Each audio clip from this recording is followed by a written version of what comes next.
All right, everybody. Hello. Welcome to today. It is Anthony Stewart, Food for Thought. And on this channel, we are questioning everything they've ever said. And today, it is Tuesday, July 26th. And I have just come across some stuff. And like I said, on this channel, we're questioning everything they've ever said. And they say a lot of stuff that I am challenging. And I'm trying to inject some logic, maybe some history, some reason, backed by some of the research I've done. I am my own experiment. These videos are my opinion and my personal experience, my N of one, so they say, the experiment on myself. And things pop up that I talk about. I'm studying to be a nutritionist, so things fall back on that quite often. And I have adapted a very much meat-based carnivore most of the time diet, and I've noticed some incredible benefits. And usually I am shirted, but today I'm shirtless because I wanted to show something that I've noticed in the last little bit. Now, specifically because the last few days have been extremely hot here in Vancouver, British Columbia. The sun has been out, the UV index is high. And, I wanted to talk about the sun and how I think we have got it all wrong. And I'm gonna show you my side of things. And we've all heard about vitamin D. We've all heard about how, sun can burn and cause skin cancer. And a couple things that I wanted to start interjecting, because I saw an email today from my benefits and from the company, and they sent out a warning about sun exposure and skin cancer, and we're going to dismantle that a little bit. So this is kind of important because I wanted to show everybody that up until this weekend, I was very minimally exposed to the sun, not nearly as much as I would like to be. So I was not, it wasn't like I was on holiday or on the beach for hours and hours, but this weekend I spent about 3 days in the hot beating sun all day, no shirt, specifically no sunscreen, and I didn't burn. Why? Well, there's a few things that I want to start off by saying. We have demonized the sun, where I think if you look back in history, back to the very beginning, whether you believe in religion or you believe in science and creationism, God said, "Let there be light" on the first day. And then the Big Bang happens. The sun, all life cannot happen without sunlight. We are not going to exist without the sun. Now, we're taking all this in context. Is it possible that the sun is extremely vital and healthy for you? I would say yes. And here's what I think. Now, I didn't burn. Why? If you tie it back into metabolism and nutrition, maybe it's all the hyper-processed foods and vegetable oils that are doing things to your adipose tissue, which in a sense protects you in your skin from the ultraviolet light and the radiation from the sun. And all you have to do is put a little bit of logic in here and look at why there's different skin pigments. Look at where the pigments are deepest and lightest. Now, wherever we came from, the darker your skin, the more protected you are. I guess the more melanin you have in your skin. And it's an adaptation. The further away from the sun, obviously, like Scandinavia, and you could say arguably, I guess, a fair skin, redhead. Why would they have that adaptation? Well, I believe that they need to take in the sun as much as possible, so their skin is fair for the amount of sunlight that they actually get to have. So when the sun is fully exposed, they're able to absorb as much of the radiation, vitamin D and nitric oxide, as possible. So as you move away from the equator, you get fairer skin. Now, if you look at, you can look at this side of things too with the severity of why were African Americans and ethnic minority people in the Northern Hemisphere more susceptible to this pandemic. Vitamin D. If you look at the vitamin D absorption, they are away from their natural, I guess, their parallel. So their culture, their history was maximum sun absorption close to the equator. As they furthered away from the equator, the evolution maybe didn't catch up. So that's one side of things. That's interesting. Now, they tell us that we got to, and obviously you don't want to burn in the sun. But I believe that your nutrition and your metabolic function of your cells and your skin will dictate that. Because myself, I'm proof. I was out in the sun for 3 full days, no sun exposure, and you can see I have natural tan lines because I was, bent over doing some landscaping and some stuff. And, why didn't I burn? I've been my whole life, yes, you can say this. And remember, this is contextual, guys. So I'm not saying everybody can or should do this. But one thing is for certain, the sun is essential. And they're telling us not to be out in it, especially when it's the hottest and the most ultraviolet light, which would mean the most available vitamin D. They're telling you to not be there or put on sunscreen or blockers to block this.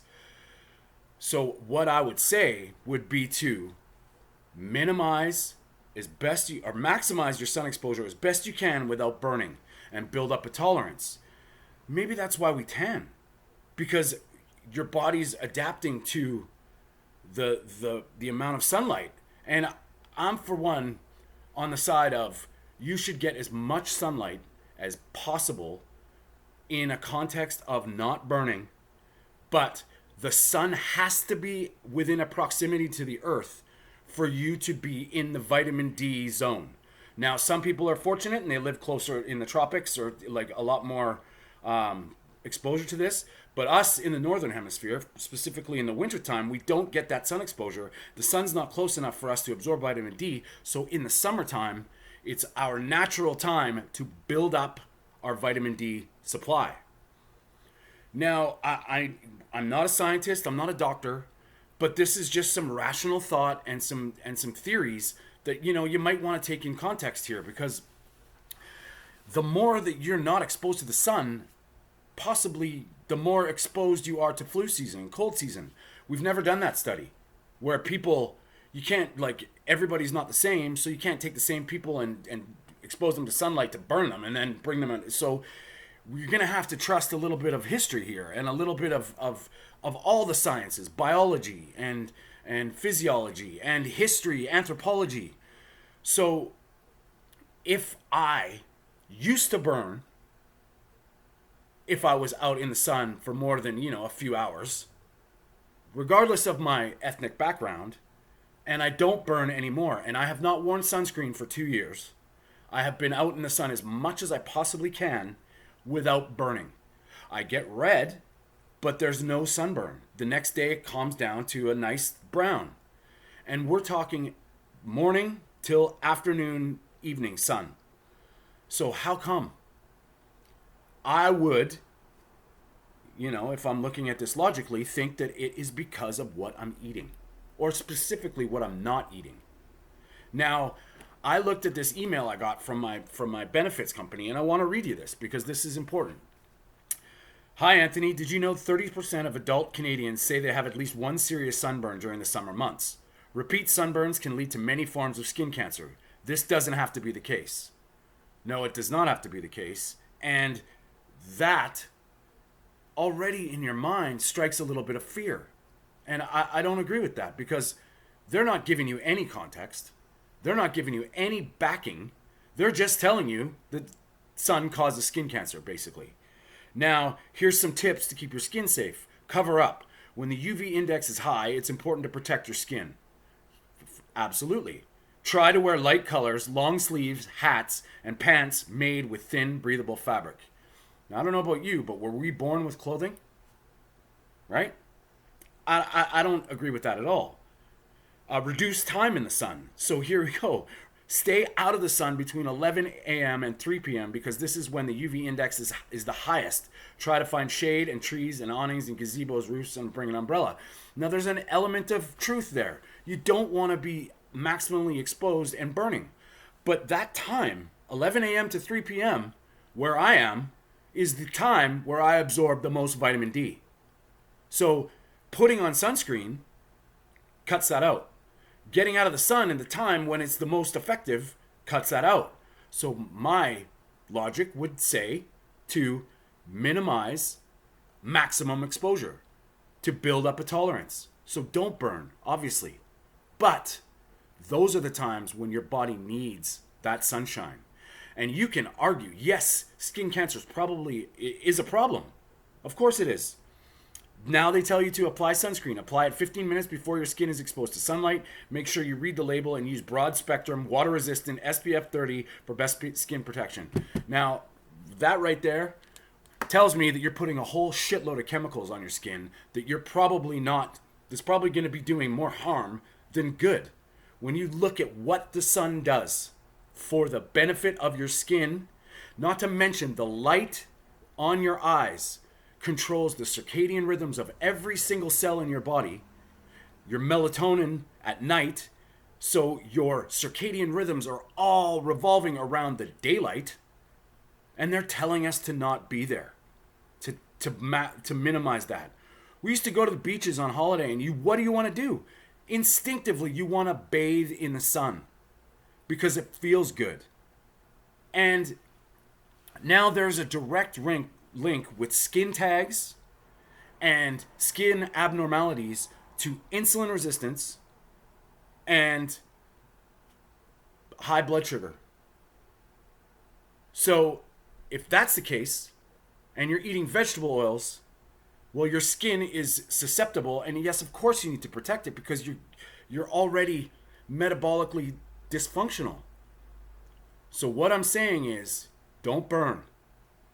But do not, for any, you guys, I care about you, and don't think the sun is the enemy. Life will not exist without the sun. Plants will not give us oxygen without the sun. We need this. This is vital to life. So before we start vilifying it, I want you to think about it. Do some thinking, critical thinking, and assess your own situation. And remember, we don't know what's coming next. Vitamin D is the most important thing for a healthy immune function. Get it while you can, because when the sun's out, that's when our natural vitamin D supplies are up. And there's a whole truckload of other benefits the sun gives us. But I'm telling you, get as much sun as you can without burning. And if you are susceptible to skin burns or any kind of skin irritations, you have to start looking at your nutrition and what you're putting into your body, because the toxins might be the reason why your skin, not moisturizers, not creams, the skin from the inside out is where it's healthy. And the symptoms show you. So when you have rashes and when you have all these things, you've already done it. You can't just put a topical ointment on a surface to fix what's going on from the root. Right? Root cause is the thing. So guys, think about it. I want you to think. I'm challenging you to do your own thought process and research into this stuff. And it makes sense to me, and that's what we're trying to do on this channel. I want to thank everybody for tuning in. Please hit the thumbs up button. It really helps. I want to get my message out there to everybody, to challenge them to think for themselves and not bow in to this bullshit. Stay strong.